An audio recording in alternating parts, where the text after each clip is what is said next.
بات ختم نبوت کی ہو اور ذکر امیر شریعت کا نہ ہو، بات ختم نبوت کی ہو ذکر علامہ انور شاہ کا نہ ہو، بات ختم نبوت کی ہو اور تذکرہ پیر مہر علی گوڑوی کا نہ ہو، نہیں ہو سکتا۔ قائد احرار برادر ذی وقار حضرت سید کفیل شاہ صاحب بخاری زید مجدہم و عمت فیوزہم کی محبانہ اور مخلصانہ دعوت پر یہاں حاضری کی سعادت حاصل ہو رہی ہے، اور یہاں کا ماحول اور منظر دیکھ کر دلی خوشی ہوئی ہے کہ امیر شریعت سید عطا اللہ شاہ بخاری رحمہ اللہ تعالی نے مرزا غلام قادیانی اور اس کی ذریت کے خلاف جو جہاد شروع کیا تھا، آج ان کے نسبی فرزندوں اور روحانی فرزندوں کے ہاتھوں انشاءاللہ بہت جلد قادیانیت کے تابوت میں کیل ٹھونکنے کا وقت آ رہا ہے۔ میرے دوستو، یہ اس امت کا ترہ امتیاز ہے کہ جس بھی بددین نے، دین کے ڈاکو اور چور نے، جس زمانے میں، جس علاقے میں، جس جگہ پر دجل و فریب سے کام لیتے ہوئے دین میں رخنہ اندازی کی کوشش کی ہے، یہ علماء امت شیروں کی طرح میدان میں آئے ہیں اور اس دجال و کذاب کو اس سوراخ میں پہنچا کے دم لیا ہے جہاں سے وہ نکلتا تھا۔ یہی فتنہ قادیانیت ہے۔ جب نمودار ہوتا ہے تو چھاتا ہوا، پھیلتا ہوا دکھائی دیتا ہے، لوگوں کو، حکومتوں کو علماء حق کی بات سمجھ نہیں آتی۔ کہاں 1947 اور کہاں 1974، اور وہ بھی قربانیوں کے بغیر، لہو بہائے بغیر، پسینہ بہائے بغیر، مسلسل جد و جہد کے بغیر حکمرانوں کو اور ہمارے تعلیم یافتہ طبقے کو یہ بات سمجھ آئی تھی؟ بولیے۔ اس کے پیچھے قربانیاں ہیں ہمارے اکابر کی، ہمارے نوجوانوں کی۔ ابھی ملک خلیل صاحب 53 کی تحریک کا تذکرہ کر رہے تھے۔ میرے دوستو، کہنا تو آسان ہے کہ 1953 میں 10,000 نوجوانوں نے اپنے لہو سے مار روڈ کو رنگین کیا تھا کہ نہیں؟ اب دیکھ لیں مہمانوں کو، میں پھر بول لوں گا۔ 1953 میں 10,000 نوجوانوں نے اپنے لہو کی قربانی دی یا نہیں دی؟ پھر وہ لہو رنگ لایا کہ نہیں؟ بات پھیلتی ہے، جیل کا سپرڈنٹ بھی بات کرتا ہے، لوگ بھی بات کرتے ہیں۔ 10,000 نوجوان شہید کروا دیے ہیں، ان کا خون کس کے سر ہے؟ آپ کو معلوم ہونا چاہیے امیر شریعت سید عطا اللہ شاہ بخاری رحمہ اللہ تعالی نے مجمع عام میں فرمایا تھا کہ تم ان 53 کے 10,000 شہداء کی بات کرتے ہو، میرے نانا کی ناموس پر، حضور کی عزت پر، ختم نبوت پر جو بھی خون بہے گا میں اس کی ذمہ داری قبول کرتا ہوں۔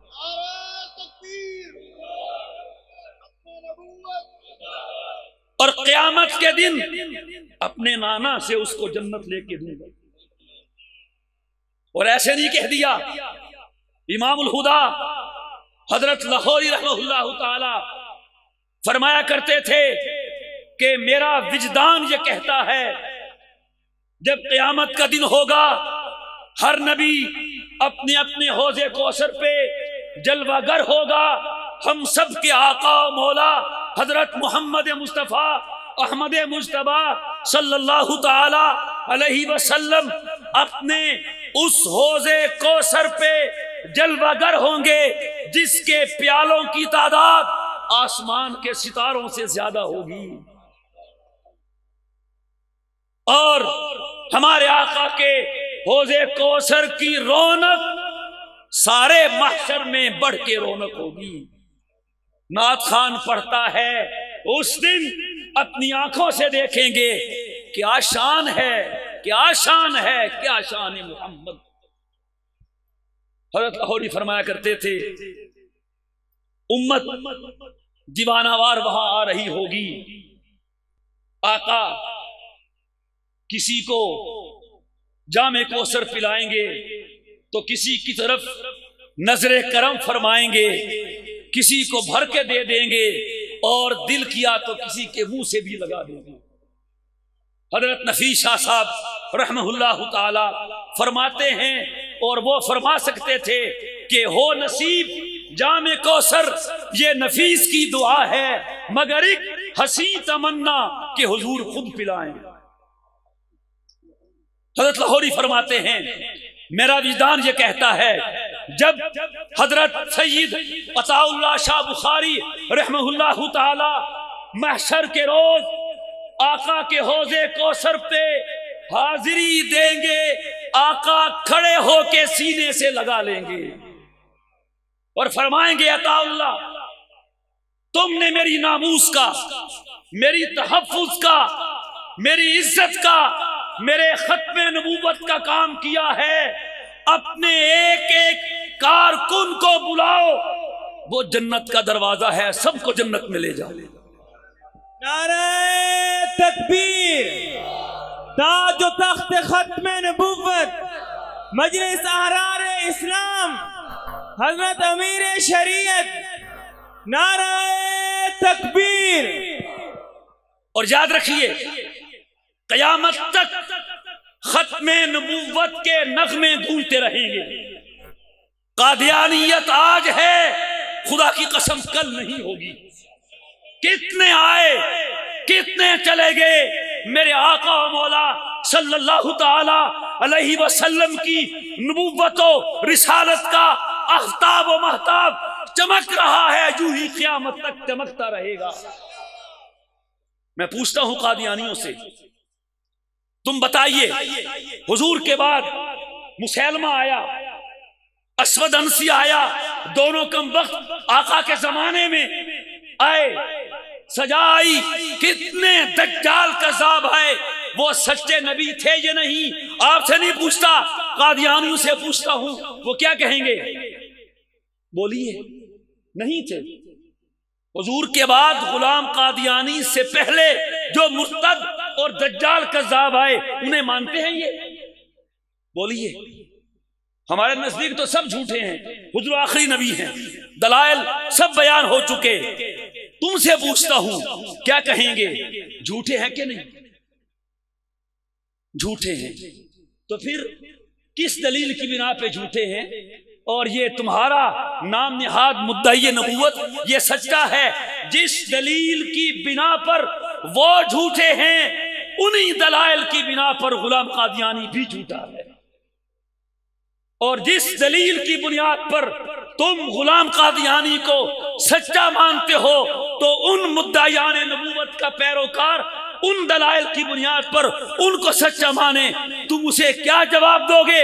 ما ہوا جوابکم فہو جوابنا، جو تم انہیں جواب دو گے وہی جواب قادیانی کے جھوٹا ہونے کا ہم سے لے لو۔ میں کہہ رہا تھا قیامت تک نغمہ ختم نبوت گونجتا رہے گا، اور جب ختم نبوت کے مجاہدین کا نام لیا جائے گا سب سے آگے صدیق اکبر ہوں گے، اور ان کے ہراول دستے میں امیر شریعت اللہ شاہ بخاری ہوں گے۔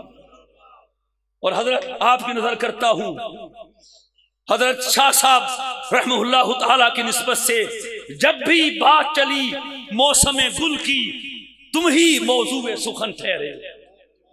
بات ختم نبوت کی ہو اور ذکر امیر شریعت کا نہ ہو، بات ختم نبوت کی ہو ذکر علامہ انور شاہ کا نہ ہو، بات ختم نبوت کی ہو اور تذکرہ پیر مہر علی گوڑوی کا نہ ہو، نہیں ہو سکتا. انشاءاللہ کل قیامت کے دن یہ اکابرین، یہ مجاہدین ختم نبوت شاہ صاحب کے اشارے پر علم الدین نے راجپال کا سر قلم کیا تھا کہ نہیں کیا تھا؟ بولیے. کسی نے کہا تھا علم الدین تم اتنا کہہ دو میں نے قتل نہیں کیا، باقی تمہاری پھانسی سزائے موت میں رکوا لوں گا. اٹھائیے تاریخ پڑھیے اور آنکھ. علم الدین نے کہا تھا ارے یہی تو کہنا ہے میں نے قتل کیا تھا. ہر روز ہر رات آقا کی خواب میں زیارت نصیب ہوتی ہے. جیل کا سپرنٹنڈنٹ کہتا ہے علم الدین جب تہجد کا وقت ہوتا ہے تمہاری چکی سے عجیب و غریب خوشبو آتی ہے، کون تمہیں ملنے آتا ہے تمہیں ایسی خوشبو دے جاتا ہے؟ علم الدین نے کہا کیا بتاؤں، میرے آقا روزانہ تشریف لاتے ہیں، دیدار کراتے ہیں. یہ کہہ سکتا تھا کہ میں نے قتل نہیں کیا؟ قیامت کا دن ہوگا اللہ کی قسم آقا کسی کو پہچانیں گے نہیں پہچانیں گے. علم الدین شہید ہوگا یا ممتاز قادری ہوگا اس کو تو ضرور پہچانیں گے. ہماری منزل حوض کوثر ہے انشاءاللہ. آپ کہیں گے جنت ہے، میں کہتا ہوں جنت میں حور و قصور رہتے ہیں، میں نے مانا کہ ضرور رہتے ہیں. جنت آج میرا طواف کر میرے دل میں حضور رہتے ہیں. اور کل جو عاشق رسول محب مصطفیٰ حوض کوثر پہ پہنچ جائے گا اور جنت تو بہت پیچھے رہ جائے گی. تو ختم نبوت کے مجاہدوں چلتے رہیے، مت گھبرائیے. پسینہ بہانا پڑے، خون بہانا پڑے، قربانی دینی پڑے، دیں گے کہ نہیں دیں گے؟ یہ عشق کا رستہ ہے، محبت کا رستہ ہے.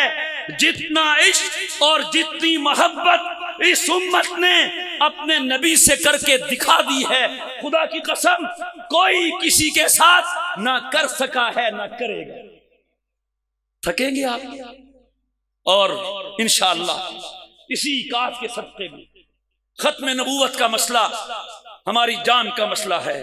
ختم نبوت کا مسئلہ ہمارے ایمان کا مسئلہ ہے. ختم نبوت کا کاج سب کازوں سے بڑا کاج ہے. دین کا باقی ہر کام حضور کی صفات کا کام ہے اور ختم نبوت کا کام آقا کی ذات گرامی کا کام ہے. اور اس کے صدقے میں جو ملے گا وہ خدا کی قسم آنکھ بند ہوتے ہی پتہ چل جائے گا. ہمارے حضرت خواجہ خواجگاں حضرت خواجہ خان محمد صاحب رحمہ اللہ تعالی جب حضرت کا وصال ہوا، خواب میں ایک اللہ والے کو ملتے ہیں، پوچھتے ہیں بتائیے حضرت کیا ہوا؟ خواجہ صاحب فرماتے ہیں میرا تو خیال تھا منکر نکیر آئیں گے، سوال و جواب ہوگا، اللہ تعالیٰ کا دیدار نصیب ہوا. فرمایا خان محمد میں تم سے اتنا راضی ہوں، جس نے تمہارا جنازہ پڑھا ہے میں نے سب کو بخش دیا ہے. اور اگلا جملہ تاب ہے سننے کی. حضرت نے فرمایا میں ختم نبوت کا کام کرنے کی برکت سے حضور کی محفل میں ہوتا ہوں. مولانا حسین علی بام بچری رحمہ اللہ تعالی دیوبند پہنچے ہیں، میں بھی گیا ہوں شاہ صاحب کے مزار پہ، مراقبہ کیا ہے. میرا وقت ختم ہو رہا ہے. بعد میں کہتے ہیں مجھ سے علامہ نے 2 باتیں کی ہیں، ہمیں سمجھ نہیں آئے گا کیسے کی ہیں. تو جس نے کی ہے اسی کی بات پہ اعتبار کر راوی صحیح ہو تو بات ماننی چاہیے. ایک بات تو شاہ صاحب نے شکریہ ادا کیا کہ حسین علی تم پنجاب سے یہاں آئے، میرے پاس میرے بچوں کے سر پہ ہاتھ رکھا، مجھے بہت خوشی ہوئی۔ اور دوسری بات کی ہے علامہ انور نے، حسین علی اللہ کی قسم یہاں آ کے پتہ چلا ہے ختم نبوت کے کام پہ رب کتنا نوازتا ہے۔ اور کچھ بھی نہ ہو، کل آقا کا دیدار نصیب ہو جائے، یہ صلہ تھوڑا ہے یہ کافی ہے۔ کسی نے کہا ہے نا، ایک تجلی، ایک تبسم، ایک نگاہ بندہ نواز، ایک تجلی، ایک تبسم، ایک نگاہ بندہ نواز، اس سے زیادہ غم جانا دل کی قیمت کیا کرنا۔ کل جو آقا نے حوض کوثر پہ نگاہ کرم فرما دی، دیکھ کے مسکرا دیے، خدا کی قسم ساری تھکاوٹیں اتر جائیں گی۔ کیوں جی؟ اور پھر وہاں سب آئیں گے، سب آئیں گے، حضور کسی کو بھر کے دے دیں گے، کسی کے ساتھ مصافحہ فرما لیں گے، اور کسی کی طرف دیکھ کے مسکرا دیں گے، کسی کو کہیں گے بھر لو اور پی لو۔ جو بھی کریں، قربت تو بڑی چیز ہے، اے جان تمنا اس دل کی تسلی کو تیرا نام بہت ہے۔ چلتے رہیے، چلتے رہیے، مت دیکھیے کون ہمارے ساتھ ہے، کون ہمارے ساتھ نہیں ہے، مت دیکھیے مقصد کتنا حاصل ہوتا ہے، مت دیکھیے نتیجہ کیا نکلتا ہے۔ خدا کی قسم اس کا نتیجہ پازیٹو نکلے گا، نیگیٹو نہیں نکلے گا۔ اور اس فتنے نے ختم ہونا ہے کہ نہیں ہونا؟ رب ذوالجلال کی قسم ہے، روئے زمین پر ایک وقت ایسا آئے گا فتنہ قادیانیت بالکل ختم ہو جائے گا۔ یہ میں نہیں کہتا، میری کیا حیثیت ہے، علامہ کہہ گئے ہیں کہ میں دیکھ رہا ہوں اس فتنے کی عمر 200 سال ہے، اور 100 سال سے کافی اوپر ہو گئی ہے۔ زندگیاں صرف ہو گئیں، کئیوں کو جہنم میں لے گیا اور کئیوں کو آقا کا عاشق ہزار بنا دیا۔ چلتے رہیے، حضور فرما گئے ہیں اِنَّا مَوْعِدَكُمُ الْحَوْض، پھر انشاءاللہ حوض کوثر پہ ملاقات ہوگی۔ آقا کو حوض کوثر پہ ملنا ہے کہ نہیں؟ بس ان حضرات کے، ہمارے محترم حضرت مولانا سید کفیل شاہ بخاری دامت برکاتہم، ان کے ماموں ہمارے محترم تھے، سب کی زیارت ہوئی، سب سے نیاز کا رشتہ قائم تھا۔ پیر جی عطا المحیمن شاہ صاحب، ان سے تو بہت پیار کا رشتہ تھا۔ عطا المحسن شاہ صاحب سے ہمارا بچپن کا تعلق ہے، بڑی یادیں وابستہ ہیں۔ بڑے حضرت ابو ذر بخاری رحمہ اللہ تعالی، عطا المحمن شاہ صاحب بخاری سے بھی تعلق تھا، اور ان کے برادر صغیر حضرت ذوالکفل المرحوم، ان سے بھی تعلق تھا۔ یہاں ماشاءاللہ مولانا عطا المنان صاحب ہمارے بھائی ہیں، مولانا مغیرہ صاحب ہیں، خالد چیمہ صاحب ہیں، جتنے بھی یہ احرار کے قائدین ہیں، ہم ان کو یقین دلاتے ہیں کہ انشاءاللہ ختم نبوت کے لیے جہاں بلائیں گے سر کے بل چل کے آئیں گے، جو حکم کریں گے حاضر ہیں، اور ہم دعا گو بھی ہیں۔ اللہ تعالیٰ شاہ جی کا یہ قافلہ سلامت رکھے، رواں دواں رہے، کل انشاءاللہ شاہ جی کے قدموں میں بیٹھ کر آقا کا دیدار نصیب ہوگا۔ وآخر دعوانا ان الحمدللہ رب العالمین۔